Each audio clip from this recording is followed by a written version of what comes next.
Hello friends, कैसे हैं आप सब। आप सब अच्छे होंगे। स्वागत है आप सभी का एक बार फिर से आपके अपने YouTube channel teach for target पे। जो लोग चैनल पे नए हैं वो चैनल को सब्सक्राइब कर लेंगे, बेल आइकन प्रेस कर देंगे ताकि हमारी कोई भी वीडियो का नोटिफिकेशन आप लोगों को मिल जाए। जो लोग पुराने हैं उन लोगों को पता होगा कि मैं अभी क्वेश्चन एनालिसिस कर रही हूँ। मैंने जुलाई 2019 का क्वेश्चन पेपर 1 का करवाया था, CDP का 15 क्वेश्चन करवाया था। क्योंकि लेट हो गया क्योंकि मेरी तबीयत कुछ ख़राब चल रही थी इस कारण। ठीक है, तो बिना आप लोगों का टाइम वेस्ट किए आज मैं अपना क्वेश्चन देखूंगी। आज का फर्स्ट क्वेश्चन है कि खिलौने, पहनावे की वस्तुएं, घरेलू सामग्रियां, व्यवसायों एवं रंगों को विशिष्ट लिंग के साथ संबंधित करना क्या प्रदर्शित करता है। जैसा कि आप लोग देखते होंगे अपने आसपास में ही क्या करते हैं, हम लोग क्या करते हैं, कोई कलर है तो उस कलर को क्या करते हैं किसी सेक्स के साथ जोड़ देते हैं। यानी जैसे पिंक कलर है तो वो लड़कियां ही पहनेंगी, ब्लू कलर है तो वो लड़कों के लिए है ना। या फिर कोई और भी चीज़ है तो उसको हम क्या करते हैं, उस जैसे घर का काम है तो वो क्या होगा, हम लोग उसको जोड़ देते हैं कि वो लड़की ही करेगी, और जो बाहर का काम है वो लड़के करेंगे। इस पर मैंने प्रॉपर वीडियो बनाया हुआ है इस टॉपिक पे।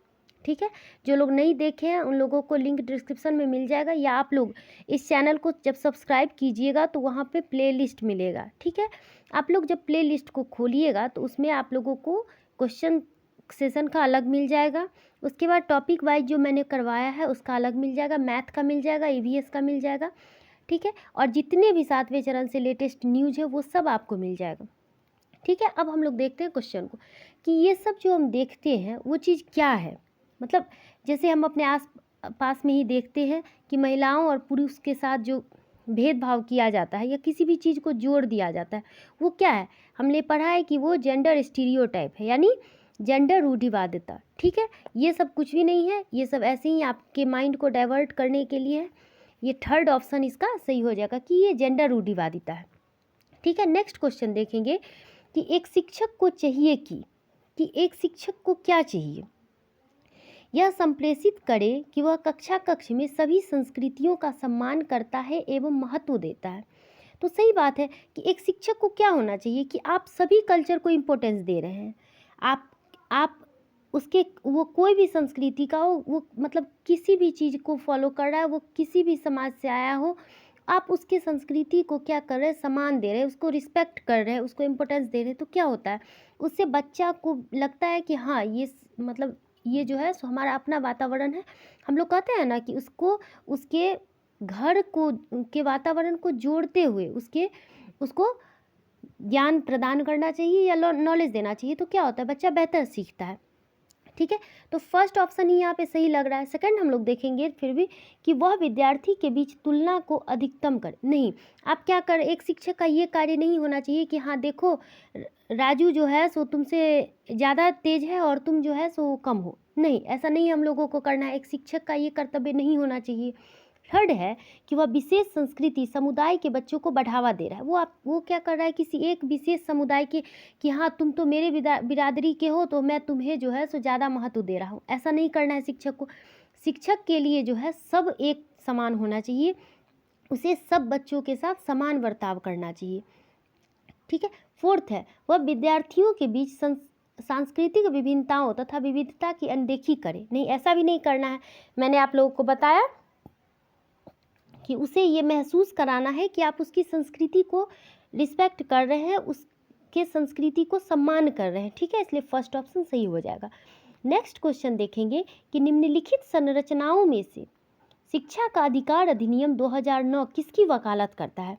RTE की बात हो रही है। RTE क्या कहता है, RTE कहता है कि फ्री एंड कंपलसरी एजुकेशन, यानी वो इसकी वकालत करता है, समावेशी शिक्षा की वकालत करता है। यानी आप जो है समावेशी शिक्षा क्या होता है, यहाँ पे तो मैंने आप लोगों को आंसर बता दिया कि इसका समावेशी शिक्षा होगा, लेकिन समावेशी शिक्षा क्या होता है।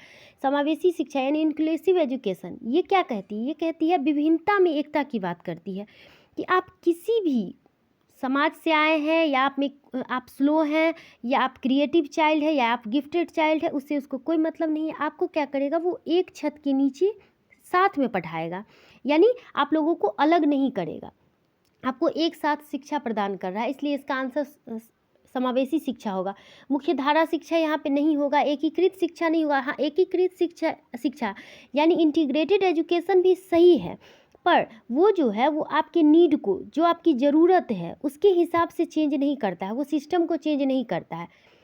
मैंने आप लोगों को बताया हुआ है कितनी बार कि सिस्टम को बच्चों के हिसाब से चेंज होना चाहिए, ठीक है, कि बच्चा क्या चाहता है इस हिसाब से सिस्टम को चेंज होना चाहिए। बच्चों को नहीं चेंज करना है, बच्चे को आप चेंज नहीं करेंगे सिस्टम के हिसाब से, सिस्टम को बच्चे के हिसाब से चेंज करना होता है। इसलिए एकीकृत शिक्षा नहीं होगा, क्योंकि ये आपकी जो नीड्स हैं उसको फुलफिल नहीं करता है। फोर्थ है पृथककरण, यानी आप क्या करें, मतलब अलग अलग कर दे रहे हैं कि हाँ तुम जो है सो इस कैटेगरी के हो तो तुम यहाँ बैठो और तुम यहाँ पे बैठो, अलग थलग भी नहीं करना है हम लोगों को। इसलिए फोर्थ ऑप्शन भी नहीं होगा, क्योंकि आरटी जो है वो सबके साथ विभिन्नता में एकता की बात करता है कि हमें सबको साथ लेके चलना है। नेक्स्ट क्वेश्चन हम लोग देखेंगे कि डैश, यह विचारधारा है कि सभी बच्चों को एक नियमित विद्यालय व्यवस्था में समान शिक्षा प्राप्त करने का अधिकार हो। मैंने अभी आप लोगों को बताया कि समावेशी शिक्षा जो है वो किस चीज़ की बात करती है, कि सभी बच्चा को एक नियमित विद्यालय में, जो एक विद्यालय है उसमें समान शिक्षा, यानी सबके लिए जो एक शिक्षा है उस सबको प्राप्त करना है। अगर कोई बच्चा स्लो लर्नर है तो आपको उसको उस तरह से बताइए। मैंने आप लोगों को कितनी बार बताया कि हर बच्चा एक ही एग्जाम्पल से नहीं समझ सकता है, आपको उसको तरह तरह के एग्जाम्पल देना पड़ेगा, तरह तरह की चीज़ों से बताना पड़ेगा, ठीक है। जैसे कोई बच्चा है उसको देखने में तकलीफ हो रही, तो आप क्या करेंगे, उसकी सीट को आगे करेंगे। ऐसा तो नहीं है कि आप उसको छोड़ देंगे कि हाँ तुमको देखने में प्रॉब्लम है तो तुम जो है सो फलाने के कॉपी से उतार लेना या तुम देख लेना, नहीं। शिक्षक का ये कर्तव्य होना चाहिए, क्लासरूम का ये कर्तव्य होना चाहिए कि आप जो है सो बच्चे में क्या कमी है उस चीज़ को जाने और उस हिसाब से अपने पढ़ाई में परिवर्तन करें, अपनी शिक्षा में परिवर्तन करें, ठीक है। तो समावेशी शिक्षा इस चीज़ की बात करती है, तो इसलिए ये सब तो नहीं होगा, इसका सिंपल सा आंसर समावेशी शिक्षा हो जाएगा, ठीक है। 19 का सेकेंड। 20 नंबर क्वेश्चन देखेंगे कि निम्नलिखित में से कौन सी अधिगम की मुख्य प्रक्रिया नहीं है जिसके द्वारा सार्थक अधिगम घटित होता है, ठीक है। ये कह रहा है कि किस एक लर्निंग में मीनिंगफुल लर्निंग की बात नहीं हो रही है। मीनिंगफुल लर्निंग हम लोगों को करना है, तो मीनिंगफुल लर्निंग की बात नहीं हो रही है, ठीक है। फर्स्ट है अन्वेषण एवं पारस्परिक क्रिया, तो ये भी कहीं ना कहीं जो है पारस्परिक क्रिया यानी इंटीग्रेशन, ये भी कहीं ना कहीं जो है सो इंटीग्रेट कर रहा है, एक दूसरे के साथ सहयोग कर रहा है, तो यहाँ पे भी मीनिंगफुल लर्निंग होता है, ठीक है। तो इसलिए ये ऑप्शन तो सही लग रहा है। सेकंड है कंठस्थीकरण एवं स्मरण, नहीं, जहाँ पे भी स्मरण या कंठस्थ करने की बात आ रही है तो वहाँ पे मीनिंगफुल लर्निंग नहीं हो रहा है, वो रोट लर्निंग हो गया कि आप बच्चे को रटवा दे रहे हैं कि हाँ तुम्हारा इस क्वेश्चन का आंसर ये है। अभी ये 20 नंबर क्वेश्चन सपोज मैं आप लोगों को बता रही हूँ, तो मैं आप लोगों को क्या कहूँ कि हाँ इसका सेकंड ऑप्शन हो जाएगा बाबू, तुम याद कर लो। अब आपको समझ में ही नहीं आ रहा है कि सार्थक अधिगम होता क्या है, ठीक है। आप लोगों को ये नहीं समझ में आ रहा है कि स्मरण करने से क्या होगा और कंठस्थीकरण से या मीनिंगफुल लर्निंग हमको कैसे करना है, ये आप लोगों को समझ में नहीं आता। आएगा तो आप लोग कैसे उस चीज़ का ऑप्शन, आपको इस तरह का क्वेश्चन अगर दूसरा मिल जाए तो आप उसमें फंस जाएंगे। इसलिए मैं आपको क्वेश्चन बताती हूँ तो मैं क्या करती हूँ, हर एक ऑप्शन को समझाती हूँ ताकि आप क्वेश्चन के माध्यम से समझो कि मैं कहना क्या चाहती हूँ, ठीक है। तो इसलिए सेकंड तो इसका नहीं होगा क्योंकि कंठस्थीकरण एवं स्मरण नहीं करवाना है। थर्ड है पुनरावृत्ति एवं अभ्यास, कुछ हद तक पुनरावृत्ति यानी आप किसी भी चीज़ का अभ्यास करवा रहे हैं तो वो कुछ हद तक हो जाएगा कि उससे समझ में आ जाए। जैसे आप एक ही टाइप का क्वेश्चन जो है बार बार उससे सॉल्व करवा रहे हैं तो वो कुछ हद तक हो जाएगा, ठीक है। इसलिए ये भी ठीक है। निर्देशन एवं संचालन, आप निर्देश दे रहे हैं या संचालन कर रहे हैं तो ये भी ठीक है, ठीक है। इसलिए इसका ऑप्शन सेकंड नहीं होगा, बाकी सब ये गलत है, ये गलत है, इसलिए यहाँ पे ऑप्शन यही सही होगा। नेक्स्ट क्वेश्चन हम लोग देखेंगे, ये निम्नलिखित में से कौन सा स्तंभ क के बच्चों को स्तंभ ख में उसकी प्राथमिक विशेषताओं के सही मिलान को प्रस्तुत करता है। यानी स्तंभ क और ख कॉलम करके दिया हुआ है और वो बोल रहा है कि किसके साथ मैच करती है, ठीक है। फर्स्ट है, यहाँ पे ऑप्शन हम लोग देखेंगे, ऑप्शन पे मैं कर दे रही हूँ। फर्स्ट है प्रतिभाशाली। अब प्रतिभाशाली बच्चे कैसे होते हैं, यहाँ पे धारा प्रवाह पढ़ने में कमी, ये तो नहीं होगा। मूल संसाधनों के बारे में सोच सकता है, ठीक है। तो यहाँ पे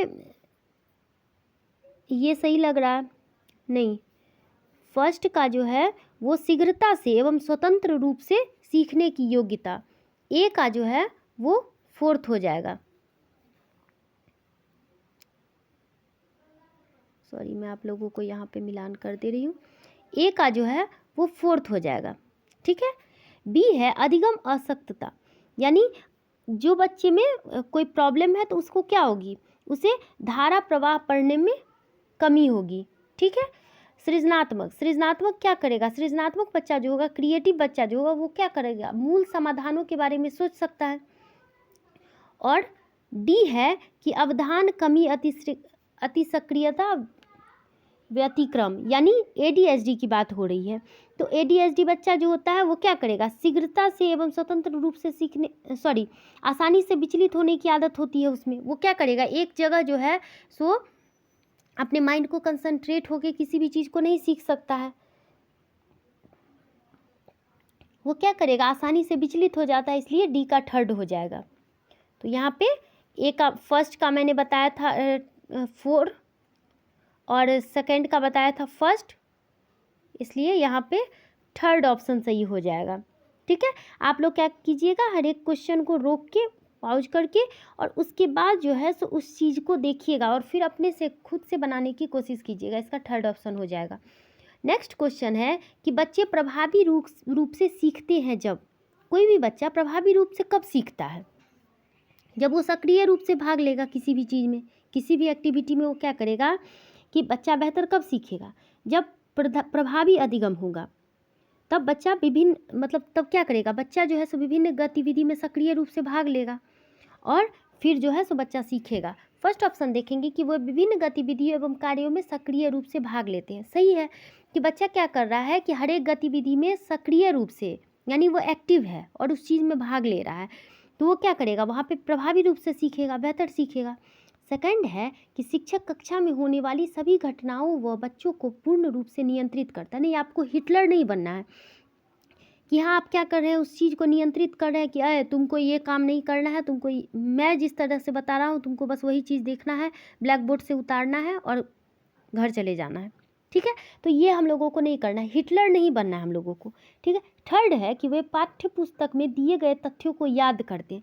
रोड लर्निंग की तो बात बिल्कुल भी नहीं करना है, इससे बच्चा बेहतर नहीं सीख सकता है, क्योंकि आप एक तरह के क्वेश्चन जो है सो उसको रटवा दे रहे हैं, तो ऐसा ज़रूरी नहीं है कि वो दूसरा क्वेश्चन भी सॉल्व कर ले। क्यों, क्योंकि वो उस चीज़ को रट लिया है। तो समझना ज़्यादा ज़रूरी है, रटना कम ज़रूरी है, ठीक है। रटने पे ध्यान नहीं देना, इसलिए ये भी ऑप्शन गलत हो जाएगा। फोर्थ है वे श्याम पट पर अध्यापक के द्वारा लिखे गए उत्तरों की नकल करता है। आप जो चीज़ लिख दे रहे हैं उस चीज़ को क्या कर रहा है, वो कॉपी पे उतार रहा है, बिना समझे कि आप बताने की कोशिश क्या कर रहे हैं, इस चीज़ को बिना समझे क्या कर रहा है, वो आप जैसे जैसे उतारे हैं उस चीज़ को हूबहू आपकी नकल कर। हाँ, लिखना ज़रूरी है, पर वो उस चीज़ को समझ नहीं रहा है और सिर्फ अपने कॉपी में उतार रहा है, तो ये भी गलत चीज़ है, ठीक है। इसलिए फर्स्ट ऑप्शन सही हो जाएगा। नेक्स्ट क्वेश्चन हम लोग देखेंगे कि बच्चों को कक्षा में प्रश्न, कि कोई भी बच्चा जो कक्षा में प्रश्न पूछता है उसे क्या करना चाहिए। पूछने से रोकना चाहिए? नहीं, पूछने से, जितना आप क्वेश्चन पूछने के लिए बच्चे को प्रेरित करेंगे बच्चा उतना बेहतर समझेगा, है ना। जैसे मतलब सपोज आप ही किसी जगह पे क्लास करते होंगे, तो आप जिस चीज़ को समझते होंगे, जैसे क्लास हो रही है और आप उस चीज़ को समझते हैं, तो आपके मन में क्या होता है, एक जिज्ञासा उत्पन्न होती है कि हाँ इसका क्वेश्चन क्या होगा, अच्छा इसको इस तरह से क्या होगा, अच्छा ये इसके बारे में ये है, तो फिर इसका ऑप्शन ये, इसका इस क्वेश्चन का आंसर क्या होगा। तो आपके माइंड में क्या होता है, आप अपने माइंड को जो है सो चारों तरफ दौड़ाते हैं कि हाँ इसका क्वेश्चन, इस क्वेश्चन का आंसर क्या होगा। आप क्वेश्चन जितना पूछते हैं उतना आप बेहतर समझते हैं, ठीक है। मैं यहाँ पे क्यों बोलती हूँ कि आप क्वेश्चन करोगे तो आप लोगों का आधा से ज़्यादा सीडीपी कवर हो जाएगा, ठीक है। क्वेश्चन अगर जितना सॉल्व कर रहे हो उतना ज़्यादा आपको समझ में आएगा। इसीलिए क्योंकि तो हमें क्या करना चाहिए, बच्चे को प्रेरित करना चाहिए, पूछने से रोकना नहीं चाहिए कि हाँ बच्चा हाथ उठा के बोल रहा है मैम मुझे एक क्वेश्चन करना है, तो अरे फिर तुम बैठो, तुमको नहीं आएगा, तुम क्या करोगे क्वेश्चन करके, क्वेश्चन नहीं करना है, बैठो, ऐसा नहीं करना है, ठीक है। आपको उसको प्रेरित करना है, आपको उसको इस तरह से बताना है कि बच्चा जिज्ञासा के साथ क्वेश्चन पूछे कि हाँ इस क्वेश्चन का आंसर क्या होगा, इस चीज़ का मैम अच्छा इसका ये क्या होगा, ठीक है। तो ये सही है, पूछने के लिए हतोत्साहित नहीं करना चाहिए, पूछने की अनुमति नहीं देनी चाहिए, ये भी नहीं करना है कि हाँ मैं जो कह रहा हूँ उसी चीज़ को सुनो और तुम क्वेश्चन पूछो ही ना। तो इसलिए सेकंड ऑप्शन इसका सही हो जाएगा कि आप पूछने के लिए क्या कर रहे हैं, प्रेरित कर रहे हैं। नेक्स्ट क्वेश्चन देखेंगे, संरचनात्मक दृष्टिकोण के अनुसार अधिगम है। संरचनात्मक दृष्टिकोण के अनुसार यानी कंस्ट्रक्टिविस्ट की बात हो रही है कि उसके अनुसार जो है सो अधिगम कैसा होना चाहिए। तो जहाँ बच्चा एक्टिव होगा, जहाँ बच्चा ग्रुप में सीखेगा, समाज में सीखेगा, अपने दोस्त समूह, अपने साथी समूह के साथ सीखेगा, तो वहाँ पे क्या होगा, वहाँ पे अधिगम बेहतर होगा। फर्स्ट ऑप्शन है कि अनुभव के परिणाम के रूप में व्यवहार में एक परिवर्तन होने की प्रक्रिया। नहीं, ऐसा नहीं है कि आपके व्यवहार में जो परिवर्तन हो रही है वही अधिगम है, ठीक है। कुछ हद तक है लेकिन इतना नहीं है कि आपके अधिगम में जो है वो व्यवहार में आपके परिवर्तन हो रही है तो वो अधिगम हो जाएगा। नेक्स्ट है कि एक सक्रिय एवं सामाजिक प्रक्रिया। ये सही है कि बच्चा यहाँ पे एक्टिव है, एक सक्रिय है और सामाजिक प्रक्रिया है, आप समाज में रह के सीखेंगे, ग्रुप में सीखेंगे, अपने दोस्तों के साथ सीखेंगे। थर्ड है एक निष्क्रिय, निष्क्रिय जैसे ही है तो वैसे ही गलत हो जाएगा। फोर्थ है जानकारी के अर्जन की प्रक्रिया, ये भी सही है पर इससे बेहतर यहाँ पे जहाँ पे बच्चा एक्टिव होगा वो ऑप्शन ज़्यादा सही होगा, इसलिए सेकंड ऑप्शन सही हो जाएगा। नेक्स्ट क्वेश्चन है कि जब शिक्षक को विद्यार्थियों एवं उनकी योग्यताओं के बारे में सकारात्मक विश्वास होता है तब विद्यार्थी, जब कोई भी शिक्षक है, ठीक है, उसको क्या हो रही है किसी भी विद्यार्थी के बारे में कि मतलब आप सपोज मैं शिक्षक हूँ या आप लोग भी बहुत सारे इसमें शिक्षक होने वाले हैं, तो आप क्या कर रहे हैं अपने माइंड में जो है किसी भी बच्चे के प्रति आप उसको ये दिलासा दिला रहे हैं या ये कह रहे हैं, सकारात्मक विश्वास उसमें जगा रहे हैं कि तुम कर सकते हो, तुमसे हो जाएगा, ठीक है। जैसे मैं आप लोगों को बोलती हूँ ना कि हाँ आप लोग कर सकते हैं, कोई भी मुश्किल काम नहीं है, सीटेट निकालना कोई भी मुश्किल काम नहीं है, आप लोग कर सकते हैं, हो जाएगा, आसानी से हो जाएगा, सिर्फ आप लोगों को थोड़ा सा मेहनत करने की ज़रूरत है, हो जाएगा। तो ये क्या हो रहा है आपके अंदर जो है सो एक सकारात्मक विश्वास हो रही है आप लोगों में भी कि हाँ मैं ये चीज़ कर सकता हूँ, अरे वो कर लिया तो मैं क्यों नहीं कर सकता हूँ, है ना। ऐसा हम लोगों के माइंड में होता है। आप देखते होंगे कि जैसे सपोज कोई भी पेरेंट्स ही हैं, वो अपने बच्चे को हर वक्त कहते हैं कि तुमसे नहीं होगा, अरे तुम्हारे बस का नहीं है, तो बच्चा क्या करता है, बच्चा भी कहीं ना कहीं धीरे धीरे क्या करता है, नेगेटिव सोचने लगता है अपने बारे में कि उसमें क्षमता नहीं है। वो क्या करता है, वो अपने उसमें जो क्षमता होती है उसको भी वो क्या करता है, धीरे धीरे ख़त्म कर देता है।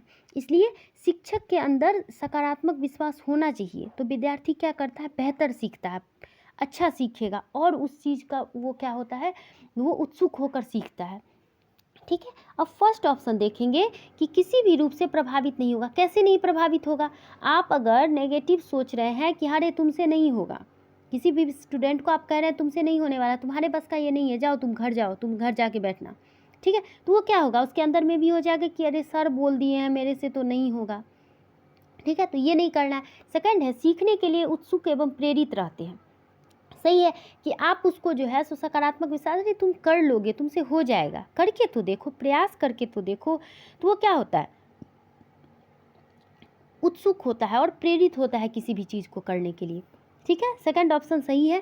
थर्ड है कि निश्चिंत हो जाता है तथा सीखने के लिए किसी भी तरह का प्रयास करना बंद कर देगा। नहीं, आप सकारात्मक बच्चे के बारे में सोच रहे हैं तो वो निश्चिंत कैसे होगा, उसका तो और उत्साहित होगा। नेक्स्ट है कि का उत्साह भंग हो जाता है तथा वे दबाव में आ जाते हैं। नहीं, ऐसा भी नहीं है कि वो दबाव में आ जाएगा कि हाँ सर मेरे बारे में इतना सोच रहे हैं तो मुझे भी इस तरह से करना है, ये नहीं होता है। सेकंड ऑप्शन यहाँ पे सही हो जाएगा। नेक्स्ट क्वेश्चन हम देखेंगे कि बच्चों की गलतियाँ, जब बच्चा गलती करता है तो वो क्या होता है, वो भी एक सीखने का भाग होता है। जब हम या आप गलती करते हैं तो वो क्या होता है, वो सीखने का भाग होता है, वो भी क्या होता है, एक नेचुरल है कि बच्चा सीखता कैसे है ये पता चलता है। जैसे सपोज अभी आप लोग 15 क्वेश्चन सॉल्व कर रहे होंगे तो आप लोग क्या कीजिएगा, इस चीज़ को रोकिएगा कि हाँ जो मैं आंसर, मैम जो आंसर बता रही हैं उससे पहले मैं अपना ऑप्शन मतलब आंसर दूंगी, और कॉपी पे आप लिख रहे हैं। आज आपका सपोज 15 में से अगर 10 क्वेश्चन सही हुआ है, तो आप उस चीज़ की गलती को महसूस करेंगे, आप उस चीज़ को देखेंगे कि मेरा 5 क्वेश्चन कैसे गलती हुआ। और ज़्यादा जो गलती होता है उस चीज़ पे बच्चे ज़्यादा ध्यान देते हैं। जब हम लोग मतलब तैयारी किया करते थे तो हम लोग क्या करते थे कि ग्रुप में क्वेश्चन सॉल्व करते थे और सेट बनाते थे। तो हम लोग क्या करते थे, जो गलत होता था तो हम लोग खुश होते थे कि अच्छा इतना गलत हुआ है तो उतना ज़्यादा हम लोग डिस्कस करेंगे। तो हम लोगों का ग्रुप हुआ करता था और हम लोग क्या करते थे, उसमें डिस्कस किया करते थे कि हाँ अच्छा ये चीज़, ये क्वेश्चन गलत हो गया तो ये क्यों गलत हुआ, हम लोगों से क्यों गलत हो गया, कहाँ पे हम लोगों ने गलती किया। ठीक है, तो वो क्या होता है, उससे आप बेहतर सीखते हैं, उस चीज़ को फिर से दोबारा पढ़ते हैं, उस टॉपिक को आप पढ़ते हैं तो क्या होता है, आपको बेहतर समझ में आता है। फर्स्ट ऑप्शन है कि शिक्षण अधिगम प्रक्रिया में महत्वहीन है। महत्वहीन तो नहीं है, बहुत ही ज़्यादा इम्पोर्टेंट है गलती। ठीक है, तो ये तो गलत हो जाएगा। प्रदर्शित करती है कि बच्चे कितने लापरवाह हैं। ऐसा कुछ नहीं है, ये नेचुरल है, बच्चे लापरवाह नहीं होंगे, क्योंकि ये चीज़ ये एक पार्ट है आपकी। आप जो गलती कर रहे हैं वो आपके सीखने का एक पार्ट है। बार बार अभ्यास करने के लिए कहकर तुरंत सुधार देनी चाहिए। नहीं, आप तुरंत उसको सुधार दे रहे हैं तो उसको आप मौका ही नहीं दे रहे हैं उस चीज़ को सोचने के लिए, तो ये भी नहीं होगा। अधिगम प्रक्रिया का एक भाग है तथा उनके विचारों को एक अंतर्दृष्टि देती है। सही है कि वो एक भाग है और आप उस चीज़ पे सोच रहे हैं, तो फोर्थ ऑप्शन सही हो जाएगा। नेक्स्ट क्वेश्चन है कि मूल्यांकन यानी यहाँ पे आकलन होना चाहिए था, असेसमेंट की बात हो रही है। असेसमेंट यानी आप क्या कर रहे हैं, सीखते सीखते आपका टेस्ट हो रहा है। आप जो पढ़ रहे हैं, जैसे क्लास में आप बच्चे को पढ़ा रहे हैं तो आप क्या कर रहे हैं उसी दौरान, ऐसा नहीं है कि साल के अंत में जाके आप एक टेस्ट ले रहे हैं और देख रहे हैं कि बच्चा ने कितना सीखा। नहीं, आप पर डे आप जो पढ़ा रहे हैं, आप अपने क्लास में पढ़ा रहे हैं तो आप क्या कर रहे हैं, उस बीच में क्वेश्चन कर रहे हैं बच्चे से कि अच्छा बताओ इस चीज़ का आंसर क्या होगा, ये चीज़ तुम सोच के देखो तो इसके बारे में ये चीज़ क्या होगा। तो आप क्या कर रहे हैं, उसका आकलन भी कर रहे हैं। ठीक है, और धीरे धीरे क्या हो रहा है, वो सीख भी रहा है और सीखते सीखते क्या कर रहे हैं, आप उसका टेस्ट भी ले रहे हैं। फर्स्ट ऑप्शन है वस्तुनिष्ठ प्रकार के लिखित कार्यों पर आधारित होनी चाहिए। ऐसा नहीं होना चाहिए कि हाँ एकदम लिखित कार्य पर आधारित होना चाहिए और बाकी जो है सो मौखिक कुछ होना ही नहीं चाहिए। एक अलग गतिविधि के रूप में लेना चाहिए। नहीं, जैसा कि मैंने आप लोगों को बताया कि हाँ आप साल भर पे एक बार ले रहे हैं, एक अलग गतिविधि के रूप में सिर्फ परीक्षा ले रहे हैं, तो ऐसा भी नहीं करना है। शिक्षण अधिगम प्रक्रिया का एक भाग होना चाहिए। ये सही है कि आप जो पढ़ा रहे हैं, आपके जो पढ़ाने का पार्ट है उसका एक भाग होना चाहिए। ठीक है, केवल नंबरों के संदर्भ में करना चाहिए नहीं। आप सिर्फ नंबर लेके क्या करेंगे, आपको सीखने पे जोर देना है। ठीक है, नंबर पे जोर नहीं देना है। नेक्स्ट क्वेश्चन है कि नीचे लिखी हुई स्थिति किस सिद्धांत को दर्शाती है। कि नीचे जो लिखी हुई है वो किस चीज़ को दर्शा रही है। ठीक है, किस सिद्धांत की बात हो रही है। जो विद्यार्थी अच्छा प्रदर्शन नहीं कर पाते, वे महसूस करते हैं कि वे पर्याप्त रूप से अच्छे नहीं हैं और हतोत्साहित महसूस करते हैं। तब उनमें बिना प्रयास के कार्य को आसानी से छोड़ देने की संभावना होती है। अब जैसे आप अपने आप को बोल रहे हैं कि हमसे नहीं होगा यार, तुम तो लूजर हो, मैं लूजर हूँ, ये सब आपके दिमाग में आ रही है कि यार मेरे से तो नहीं होगा, मेरे से ये हो ही नहीं सकता है, मैं कैसे पास होऊंगा, एक बार मैं फ़ेल हो चुका हूँ, अब दोबारा तो मेरे से होने वाला नहीं है। तो आप क्या कर रहे हैं, अपने दिमाग को यानी अपने संज्ञान को क्या कर रहे हैं, प्रभावित कर रहे हैं। ठीक है, आपका इमोशन जो है वो आपके माइंड पे, संज्ञान पे क्या हो रहा है, प्रभावित हो रहा है। आपका जो संवेग है, संवेग यानी इमोशन, आपका जो इमोशन है वो क्या हो रहा है, आपके माइंड को कंट्रोल कर रहा है कि हाँ यार सही बोल रहा है, तुमसे नहीं होगा। यानी आप जो सोचते हैं, आपका माइंड और आपका इमोशन कहीं ना कहीं एक दूसरे से जुड़ा हुआ है। दिल और दिमाग एक दूसरे से जुड़ा हुआ है। ठीक है, फर्स्ट है आनुवांशिकता एवं पर्यावरण संबंधित नहीं है, ये सब नहीं होगा यहाँ पे। सेकंड है संज्ञान एवं संवेग परस्पर संबंधित है। हाँ ये सही है कि संज्ञान यानी जो हम अपने दिमाग से सोचते हैं और संवेग यानी जो हमारा इमोशन है वो एक दूसरे से संबंधित है। थर्ड, संज्ञान एवं संवेग संबंधित नहीं है। कैसे नहीं संबंधित है, आपको अगर कोई बहुत तकलीफ़ हो रही है या आपका ब्रेकअप हो गया है तो कहीं ना कहीं आपके पढ़ाई पे भी कुछ ना कुछ असर डालता है वो। ठीक है, आप कितना भी बोल दो, है ना। कोई छोटा बच्चा है तो उसका कोई चीज़ अगर खो जाता है या उसने किसी खिलौने को लेने की जिद पकड़ ली है और उसको वो चीज़ नहीं मिल रहा है, तो वो क्या करेगा, वो पढ़ भी नहीं पाएगा। अरे वो वाला खिलौना वहाँ पे देखा था मैंने, वो वाला तो मुझे चाहिए था, ऐसा होता है ना। तो संज्ञान एवं संवेग परस्पर संबंधित होते हैं। अनुवांशिकता एवं पर्यावरण अलग नहीं है, ये सब नहीं होगा। ठीक है, सेकंड ऑप्शन इसका सही हो जाएगा। नेक्स्ट क्वेश्चन हम लोग देखेंगे कि एक शिक्षक बच्चों को प्रभावी रूप से समस्या का समाधान करने में सक्षम बनाने के लिए किस तरह से प्रोत्साहित कर सकता है। कि कोई शिक्षक है, वो क्या कर रहा है कि समस्या को समाधान करने के लिए प्रोत्साहित कर रहा है कि आप समस्या का समाधान करो और इसको तरह तरह से समाधान करने की कोशिश करो। क्योंकि एक तरह की समस्या, ऐसा तो नहीं है कि एक ही तरह की समस्या आएगी आपके पूरे लाइफ में। ठीक है, तो बच्चे को क्या करना है, इनकरेज करना है, कर रहे हैं कि आप किसी भी समस्या को बहुत तरह से समाधान करने की कोशिश करें। फर्स्ट ऑप्शन है, बच्चे को समस्या के बारे में सहजानुभूत अनुमान लगाने एवं बहुविकल्पों को देखने के लिए प्रोत्साहित करते हैं। सही है, आप उसको क्या कर रहे हैं कि उसको बोल रहे हैं कि अच्छा ये क्वेश्चन जो है उसका अनुमान लगाओ कि इसका आंसर होगा क्या। ठीक है, आप क्या कर रहे हैं, उसको अनुमान लगाने के लिए कह रहे हैं और उसके बहुविकल्पों यानी बहुत तरह से उसको देखने के लिए प्रोत्साहित कर रहे हैं कि हाँ ये चीज़ तुम देखो, कि इसको इस तरफ से देखो, इस इधर से भी करने का कोशिश करो कि कैसे क्या करना है। ठीक है, तो फर्स्ट ऑप्शन ही यहाँ सही लग रहा है। सेकंड है, पाठ्यपुस्तक के सभी प्रश्नों को व्यवस्थित तरीके से समाधान लिखकर।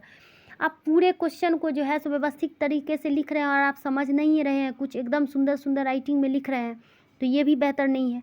थर्ड है, पाठ्यपुस्तक को एक ही प्रकार के प्रश्नों के उत्तर के अभ्यास के लिए उन्हें पर्याप्त मात्रा में अवसर प्रदान करके, पर्याप्त मात्रा में अवसर प्रदान करें लेकिन एक ही प्रकार के उत्तर को देने के लिए नहीं करना है। ठीक है, तो थर्ड ऑप्शन भी गलत हो जाएगा। फोर्थ है, पाठ्यपुस्तक में दी गई सूचनाओं को कंठस्थीकरण करने पर बल देकर, कंठस्थीकरण नहीं करवाना है, हमें रटवाना नहीं है बच्चे को, इसलिए ये भी गलत हो जाएगा। आज का लास्ट क्वेश्चन देखेंगे कि वे विधियाँ जिनके प्रयोग में विद्यार्थियों को स्वपहल व प्रयास शामिल है, निम्न में से किसका उदाहरण है। स्वपहल यानी खुद से कोई एक्टिविटी कर रहे हैं, ये मतलब बच्चा क्या कर रहा है, खुद से कोई एक्टिविटी कर रहा है, किसी भी क्वेश्चन को खुद से सॉल्व कर रहा है, खुद से सारी चीज़ को देख रहा है और खुद से समझ रहा है। ठीक है, तो वो चीज़ जो है वो किसका उदाहरण है। परंपरागत विधि ये नहीं होगा, अंतर्वैयक्तिक बुद्धि ये भी नहीं होगा, निगमनात्मक बुद्धि ये भी नहीं होगा, अधिगमकर्ता केंद्रित विधि यानी चाइल्ड सेंटर मेथड, बच्चा जहाँ एक्टिव है। ठीक है, जहाँ पे चाइल्ड सेंटर है, बच्चे की बात हो रही है, इसलिए अधिगमकर्ता केंद्रित विधि होगी। फोर्थ ऑप्शन यहाँ पे सही हो जाएगा। उम्मीद है आप लोगों को आज का सेशन अच्छा लगा होगा। अगर अच्छा लगे तो प्लीज़ हमारे चैनल लाइक करें और हमारे चैनल को सब्सक्राइब करें जो लोग नए हैं, और कमेंट किया करें ताकि हमें ये पता चले कि आप हमारे वीडियो को देख रहे हैं और समझ रहे हैं। ठीक है, और ज़्यादा से ज़्यादा शेयर करें। Thank you.